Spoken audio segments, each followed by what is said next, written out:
The night I signed the marriage contract with my CEO, I told myself one simple lie: it was just business. Nothing more. Nothing emotional. Nothing real. But standing in that quiet bedroom months later, watching the woman who had once been my boss stare at me with eyes full of something far deeper than business, I realized the truth had quietly crossed a line I never meant to step over. Before we begin this story, take a moment to support the channel. If you believe in kindness, second chances, and stories that remind us how unpredictable life can be, please like this video, leave a comment, share it with someone who loves emotional stories, and subscribe to the channel. Your support helps bring more stories like this to life. My name is Daniel Carter, and a year ago my life was falling apart faster than I could hold it together. I had once believed hard work could solve everything. I worked long hours, stayed loyal to my company, and believed that if I kept pushing forward, things would eventually fall into place. But life has a strange way of proving that belief wrong. The tech company I worked for was collapsing under bad investments and poor leadership decisions. Within weeks, hundreds of employees were laid off. I was one of them. Losing the job would have been painful enough on its own, but my situation was worse than most. My father had passed away 2 years earlier, leaving behind a mountain of medical debt. My younger sister was still in college, and I had promised my family I would help support her education. Every responsibility seemed to land on my shoulders at the worst possible time. For 3 months, I searched desperately for work. I sent resumes everywhere, attended interviews that led nowhere, and watched my savings slowly disappear. Every rejection email felt heavier than the last. One rainy evening, when my hope was almost gone, I received an unexpected phone call. The caller ID displayed the name of the largest company in the city, Caldwell Industries. It was a corporate giant that most people could only dream of working for. But the real surprise wasn't the company. It was the person who asked to meet me. Her name was Olivia Caldwell. She was the CEO. At only 32 years old, Olivia had already built a reputation as one of the most powerful and intelligent business leaders in the region. She had inherited the company from her father, but instead of simply maintaining it, she had expanded it into something far bigger. People described her as brilliant, focused, and impossible to read. The next morning I walked into the towering glass headquarters of Caldwell Industries feeling completely out of place. My suit was old, my shoes were worn, and my confidence had been damaged by months of rejection. When Olivia Caldwell entered the meeting room, the entire atmosphere changed. She wasn't loud or dramatic. In fact, she spoke calmly and directly, with the quiet confidence of someone who didn't need to prove her authority. But what she said next shocked me. She wasn't offering me a job. She was offering me a contract marriage. At first I thought it was a strange joke or some kind of misunderstanding. But Olivia explained the situation with cold clarity. Her father had left behind a clause in the company's ownership structure. In order to maintain full control of the corporation, she had to be legally married within the year. Otherwise, several board members would gain voting power over major decisions. She had no interest in marrying for love under pressure. She needed a partner she could trust, someone who understood the arrangement was temporary and purely professional. Someone who needed the money as much as she needed the marriage. The contract was simple. 1 year of marriage. Public appearances together. A shared home for the sake of appearances. Complete confidentiality. At the end of the year, we would quietly divorce.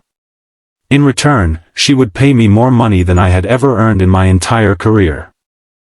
I remember sitting there in silence, my heart racing as I processed the situation. Everything about it felt strange, even absurd. But when I thought about my sister's tuition, my family's debt, and the reality of my empty bank account, the decision became painfully clear. 2 weeks later, I signed the contract. The wedding itself was small and private, attended only by a few executives and legal witnesses. To the public, it was presented as a quiet marriage between a powerful CEO and a man she had met through mutual connections. No one knew the truth. At first, our arrangement worked exactly as planned. We lived in the same enormous house, but our lives remained separate. Olivia worked long hours at the office, often returning home late at night. I spent most of my time studying business strategies and helping with small projects she occasionally trusted me with. Despite her reputation as a cold executive, Olivia treated me with surprising respect. She never spoke down to me or treated me like an employee. Instead, she treated me like a partner in the strange agreement we had both signed. But living under the same roof with someone changes things. Slowly, I began to see the person behind the powerful CEO image. Late at night, when the house was quiet, I would sometimes find her sitting alone in the living room, staring at old photographs of her father. The confidence she showed the world seemed to fade in those private moments, replaced by a quiet sadness she never spoke about. I also noticed the pressure she carried every day. Running a massive company meant constant meetings, endless decisions, and the weight of thousands of employees depending on her leadership. She rarely complained, but the exhaustion in her eyes became harder to ignore.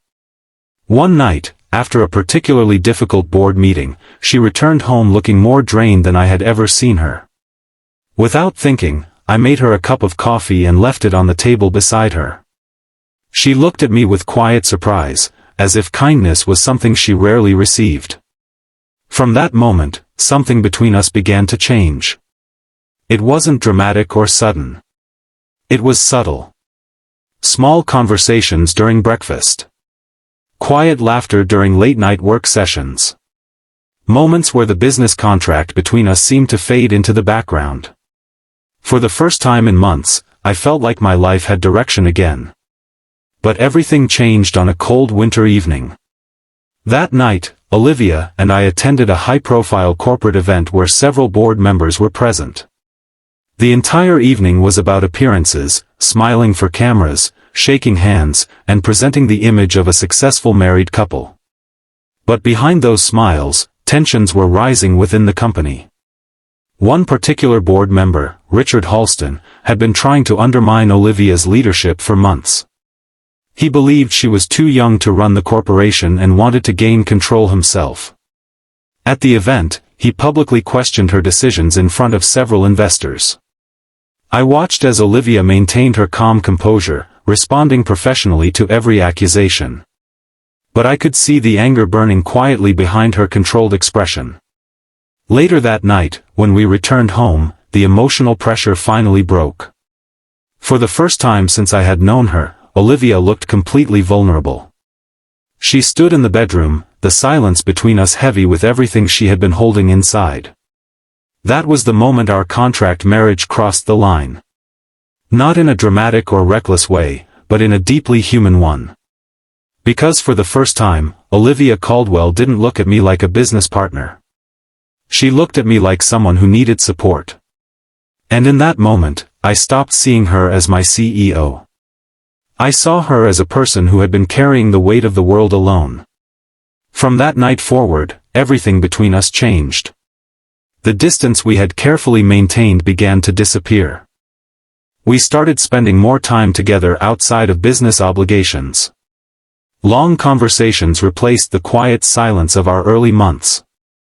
I learned about her childhood, her struggles growing up under the shadow of a powerful father, and the loneliness that came with leading such a massive company.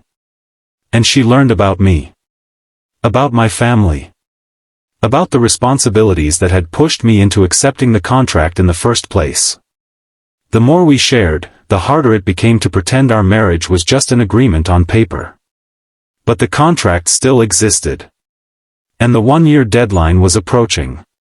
As the months passed, the company began to stabilize under Olivia's leadership. Investors regained confidence, new projects succeeded, and even some board members who once doubted her started to respect her decisions. Yet something else was changing too. The closer we became, the more I feared the day our contract would end. Because somewhere along the way, my feelings had stopped being part of the deal. They had become real. The final turning point came near the end of the contract year. One afternoon, Olivia called me into her office with a serious expression. The board had finally approved a restructuring plan that secured her permanent control of the company. The clause in her father's will no longer mattered. Which meant our contract marriage had officially served its purpose. We were free to end it. She explained the situation calmly, just like she had explained the contract a year earlier. But this time, something in her voice felt different. There was hesitation. Uncertainty. For a long moment, neither of us spoke. Finally, I stood up and prepared to leave the office, believing our strange chapter together had come to its natural end. But just as I reached the door, Olivia said something that stopped me in my tracks. She admitted that somewhere along the way, the contract had stopped feeling like business to her too. She didn't say the word love. She didn't need to. Because sometimes the quietest confessions carry the deepest truth. A few weeks later, we held another private ceremony. This time, there was no contract. No agreement. No expiration date. Just two people who had accidentally found something real in the most unexpected situation. Life doesn't always follow the plans we carefully design. Sometimes the most meaningful connections appear in the strangest circumstances. And sometimes, the lines we promise never to cross are the ones that lead us exactly where we were meant to go. If this story touched your heart even a little, please take a moment to like the video, share it with someone who believes in second chances, and subscribe to the channel for more emotional stories like this. And before this story ends, I'd love to hear from you. Leave a comment below and tell me, do you believe love can grow from something that started as nothing more than an agreement? Your thoughts might inspire the next story we tell.